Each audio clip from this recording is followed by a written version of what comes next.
Jake, how are the other candidates finessing Herman Cain, considering that his 999 economic plan is really the only one that's broken through at this point? They're trying to attack him. I've heard them try to attack him, as Rick Santorum, the most aggressively perhaps, trying to talk about how he, that first of all, Cain has given the quintessential pro-choice answer on abortion, which is that it should be left up to the individuals, and then also just that he's not qualified. I don't know that Rick Santorum's attacks are all that effective right now. He has yet to hit his stride when it comes to capturing the imagination and the attention of the audience. But there is a way to go after Herman Cain, but I think, Matt, you'd agree. It's complicated because he's an outsider and he is likable, and that makes it tough. Well, I think the thing there are other Republicans that don't get that Herman Cain gets is the idea of branding.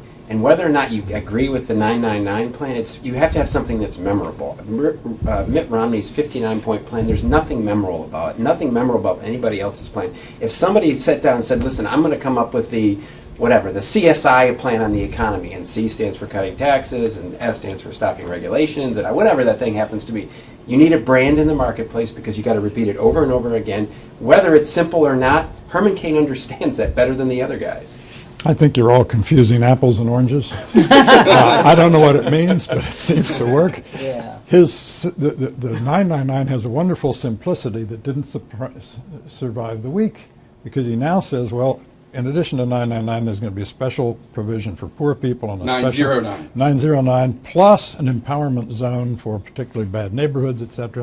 So we're already complicating the simplification. But the funny thing is, it no doesn't one really cares. matter. You're confusing kumquats and artichokes. But why are you so bullish on Cain? Are you bullish on Cain because you want him to not be the nominee because you think he'd be easier to beat? No, I had an opportunity. For Obama? I had an opportunity to talk to many of the Republican candidates last week at the debate. I went out to the CNN debate, and I found him very charming. He was inspiring in terms of his life story, and I just think that for Republicans who are looking for somebody who's authentic, who's credible, I don't know if electability is a major factor right now for many of his backers, but I'm just giving him the more than the flavor of the week. Remember, I don't vote in this primary, but I like him personally, and I also got a chance to talk to Mitt Romney. If I were the Republican candidates, I wouldn't attack Herman Cain. I would let him shoot himself in the foot over and over and over again, and until that he can't withstand that anymore, his own mistakes, then he falls. If they attack Herman Cain, I think Herman Cain gains. But he may be a centipede candidate. He may have 100 feet to shoot, and if he does, then this is going a long time. That's right. Cain. Take that night train to Georgia. Cain is able. Cain is able. You say that. I agree. Georgia, Rick Perry is preparing to unveil his version of the flat tax. Will that be his silver bullet in this campaign? Well, we're going to find out. There's a tremendous frustration in the country with a tax code that doesn't look as though, as Mitch Daniels says, someone designed it on purpose. Tax compliance is one of the biggest industries in our country, just trying to make sense of the tax code. So there's a huge sense that something's wrong when you can't perform the basic civic duty of paying your taxes without hiring outside help. Whether or not he has the moxie and the articulateness to make this fly, I don't know. Furthermore, every time someone says, I'm all for the flat tax, except I want my mortgage interest deduction, I want my charitable deduction to my church, and again, it's like the Cain simplicity, it explodes very quickly. We should remember that there was, tax reform. It did happen. It has happened before. It can happen. It's never as simple as everybody wants it to be at the end of the day, but it can be done. It was since the tax code was simplified in 1986, it has been recomplicated 15,000 times. That's more than once a day, 7 days a week since 1986. By politicians who are making promises to voters saying, I'll get you a tax write-off for this, and I'll get you a tax write-off for that, and the voters say, yay, why is the tax code so complicated? Same trajectory as campaign finance reform. We have campaign finance reform over and over and over again, and the system seems more broken in the aftermath of campaign finance. Systems are better than ever. There is no campaign restriction anymore. You've been excited ever since Citizen United. I think his plan will fall flat, just like his candidacy. Let me just say, I don't necessarily think that that's true. Rick Perry, I think, still has the potential, the strongest potential of everyone there, to be the non-Romney candidate and consolidate all that 75% of the Republican base that doesn't want to vote Romney. I still think he can do it. He has not risen to the challenge, but I still think he can, and I still think that he can do it more so than any of the other possibles. I think he has a better long-term strategy than Cain, or a long-term promise than Cain does, or anyone else. If you believe, as I do, that the political market works and that it's responsive to appetites and desires and consumer sovereignty among the voters, then there's going to be a strong anti-Romney candidate soon. Well, and who I put my money on, the next guy to rise if Herman Cain falls, is Newt Gingrich. I don't see Rick Perry. I see Newt Gingrich rising before Rick Perry rising back. Or Rick Santorum. I don't know about Rick Santorum.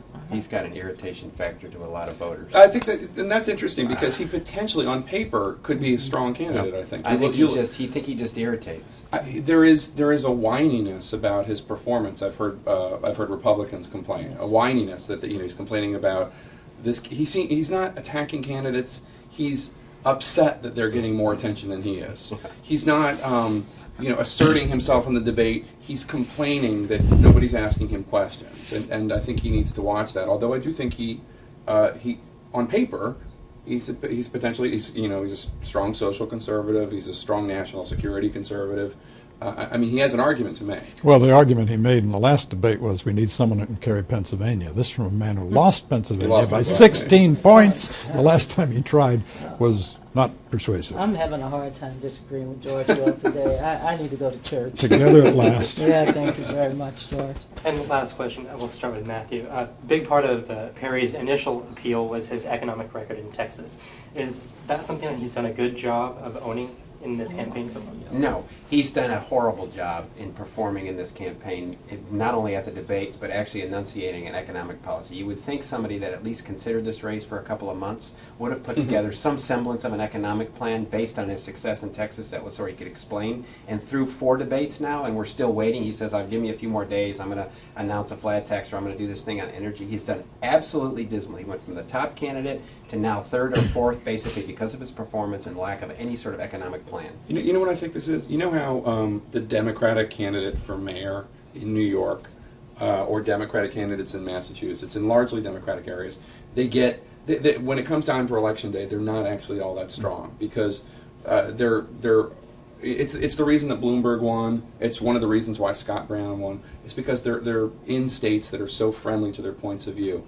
Rick Perry has not really had that difficult a time in Texas. And I think in his last gubernatorial race, he didn't even have any debates. He's been able to do it the way he wants. You're a Texan, so you correct me if I'm wrong here, but that coasting now costs him. Well, yeah, when you're exactly right. When you're in a one-party state, basically, you don't have to exercise a lot of muscles in the state. And he's done very well on simplistic messages. But the spotlight, it's like going from regular TV to HD TV. Warts show up, and you're going to have to perform a little bit better. He has not done that, and he's not had that test. And one of the other things about him that's never been tested, he's never had to fall down and get back up. He's always won. And falling down and getting back up is a true test of a politician's staying power. I still believe he has stamina, but I don't believe that Rick Perry is not physical stamina. No, but that he does not have. Financial stamina, clearly, and if you look at the 2 executives running, Mitt Romney and Rick Perry, I think he has the better story to tell. Although I think the Obama campaign will be able to put some holes in his story as well. The one thing we should talk about is Marco Rubio and whether or not the story that came out this week about his parents and when they fled Cuba, will that hurt him as a potential VP candidate? And it's my opinion that I think it was sloppy on his part, but given the fact that